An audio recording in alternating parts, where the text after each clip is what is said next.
Hello everyone, आज की इस वीडियो में हम पढ़ने वाले हैं हरियाणा का गठन। हरियाणा का गठन कैसे हुआ, कैसे हरियाणा जो एक नया राज्य बना, इसके पीछे का जो इतिहास है वो हम इस वीडियो में करेंगे। तो चलिए शुरू करते हैं। बात हम करते हैं 1803 से। 1803 में जो है अंग्रेज और महाराष्ट्र के मराठों जो है उनके बीच में एक संधि हुई थी। उस टाइम पे अंग्रेज जो है वो पूरी तरह से इंडिया में मतलब उनका बोलबाला जो है वो शुरू हो गया था। और अंग्रेजों ने महाराष्ट्र के मराठों को हरा कर एक संधि पर हस्ताक्षर लिए थे, जो कि सुरजी अंजन नामक एक गाँव में हुई थी। इसीलिए इसका नाम रखा गया था सुरजी अंजन की संधि। ठीक है, तो ये क्वेश्चन भी आता है कि सुरजी अंजन की संधि जो है वो कब हुई थी? 1803 में अंग्रेजों और महाराष्ट्र के मराठों के बीच। इसमें क्या किया था? इसमें जो हरियाणा जहाँ पे एग्जिस्ट करता है उसको मराठों ने अंग्रेजों को दे दिया था। ठीक है, और अंग्रेजों ने इसको उत्तर पश्चिमी भारत का एरिया जो है, जिसको जो यहाँ पे यूपी है, उसमें इसको मिला दिया गया था। यानी कि कहीं ना कहीं हरियाणा को जो है यूपी का पार्ट बना दिया गया। उसके बाद क्या हुआ? 1857 में जब यहाँ पे जो है यूपी वाला जो एरिया था, यहाँ पे बहुत ज़्यादा विद्रोह हुआ। मेरठ में जैसे आपको पता है 1857 की क्रांति सबसे ज़्यादा सक्रिय रही। तो इससे डरते हुए कि यहाँ के लोगों को जो जो हरियाणा वाला पार्ट है उसको फिर पंजाब में मिला दिया गया था। ठीक है, तो 1857 में हरियाणा को पंजाब में मिलाया गया था। कब से हरियाणा जो पंजाब में मिला गया? तो 1857 में। ठीक है, उसके बाद क्या हुआ? 1925 में पहले व्यक्ति थे जो दिल्ली सम्मेलन में पीरजादा मोहम्मद, जिन्होंने हरियाणा को पंजाब से अलग करने की पहली बार मांग उठाई थी। कि इन्होंने पीरजादा मोहम्मद थे जिन्होंने ये कहा था कि भाई हरियाणा और पंजाब दोनों अलग अलग राज्य होने चाहिए। उसके बाद क्या हुआ? ये ऐसे बहुत सारी चीज़ें चली कि हाँ अलग होना चाहिए, नहीं होना चाहिए, इस पे लेकर काफ़ी विवाद हुआ, लेकिन हम इंपॉर्टेंट चीज़ें हैं सिर्फ उसको ही करेंगे। 1948 में फिर भीमसेन सच्चर जो है पंजाब के सेकंड मुख्यमंत्री बनते हैं, भीमसेन सच्चर। ठीक है, और वो एक सच्चर फार्मूला लेके आए 10 अक्टूबर 1949 को, जिसको सच्चर फार्मूला कहा गया। इनके नाम भीमसेन सच्चर जो इनके नाम से इस फॉर्मूले का नाम सच्चर फॉर्मूला बना। इस फॉर्मूले में उन्होंने क्या कहा? उन्होंने कहा कि हिंदी बोलने वाले जो लोग हैं उनको जो है अलग से एक क्षेत्र बना दिया जाए। यहाँ पे हिंदी बोलने वाले रहेंगे और यहाँ पे पंजाबी बोलने वाले रहेंगे।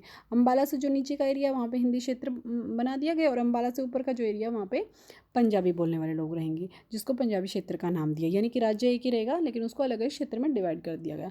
हिंदी वालों के लिए बोला गया कि उनकी फर्स्ट लैंग्वेज हिंदी रहेगी और एज ए सेकेंड लैंग्वेज उनको पंजाबी पढ़नी पड़ेगी।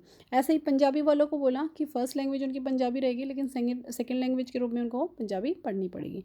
लेकिन ये चीज़ दोनों को एक्सेप्ट नहीं थी। ना हिंदी बोलने वाले पंजाबी पढ़ना चाह रहे थे, ना पंजाबी वाले हिंदी पढ़ना चाह रहे थे।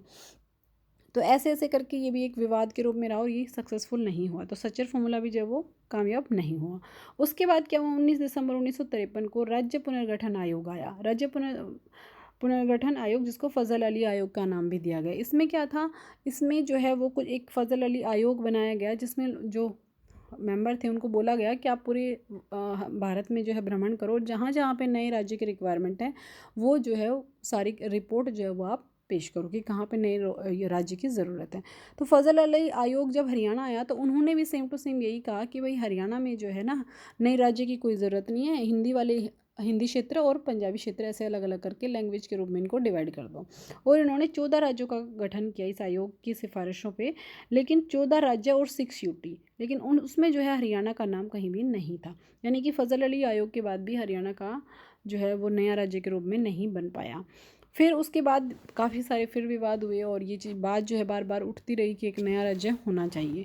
तो ऐसे से करके जो है 23 अप्रैल 1966 को JC शाह आयोग बनाया गया, जिसमें कि फाइनली ये डिसाइड किया गया कि भाई हरियाणा जो है एक नया राज्य बनेगा। तो JC शाह आयोग जो है, JC शाह एक चीफ जस्टिस थे, ठीक है, उनके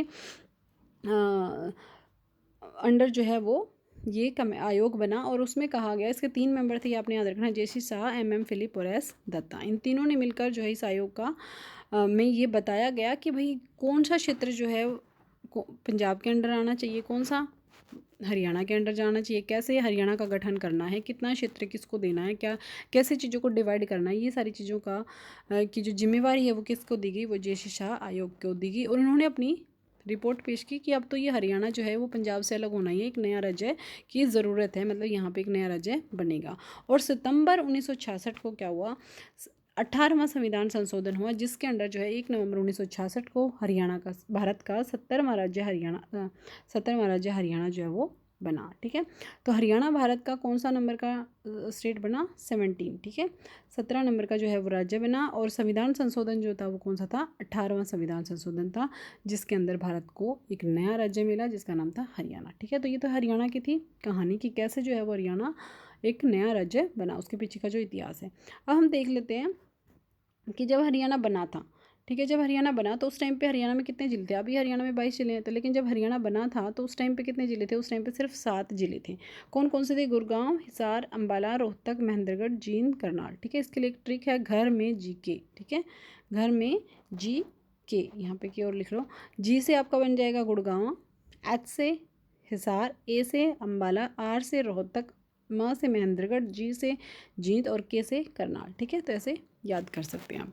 उसके बाद हम देख लेते हैं उसके बाद कौन सा राज्य? सोनीपत बना 22 दिसंबर 1972 को, कुरुक्षेत्र बना 23 दिसंबर 1973 को, सिरसा बना 75 में, फरीदाबाद 79 में, फिर कैथल, रेवाड़ी, यमुनानगर, पानीपत 1 नवंबर 89 में। ठीक है, अब 1 नवंबर को हरियाणा के 7 + 4, ठीक है, 11 राज्यों का गठन हो रखा है। कब? 1 नवंबर को, लेकिन ईयर चेंज है। 7 जो है वो 1966 में बने थे और बाकी के 4 जो है वो 89 में बने थे। ठीक है, तो ऐसे भी क्वेश्चन पूछ लिया जाता है कि 1 नवंबर में जो है वो डेट पे अगर पूछा जाए, ईयर तो अलग है तो वो याद रखना है। उसके बाद में ये यहाँ पे थोड़ा मिस प्रिंटिंग है। पलवल जो है वो 15 अगस्त 2008 को बना और मेवात जो है 1 दिसंबर 2016 को बना। तो ऐसे ऐसे करके जो है उसके बाद चरखी दादरी बनाया, तो ये नए राज्य बने। अब कौन सा राज्य किस जिले से निकला है तो ये और देख लेते हैं हम।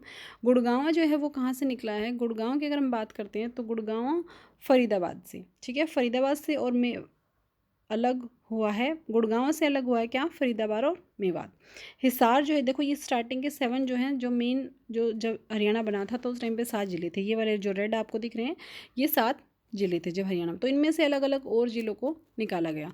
जैसे फरीदाबाद, मेवात कहाँ से? गुड़गांव से। हिसार से भिवानी, सिरसा और फतेहाबाद 3 जिले निकाले गए हरियाणा हिसार से। अंबाला से यमुनानगर, पंचकुला।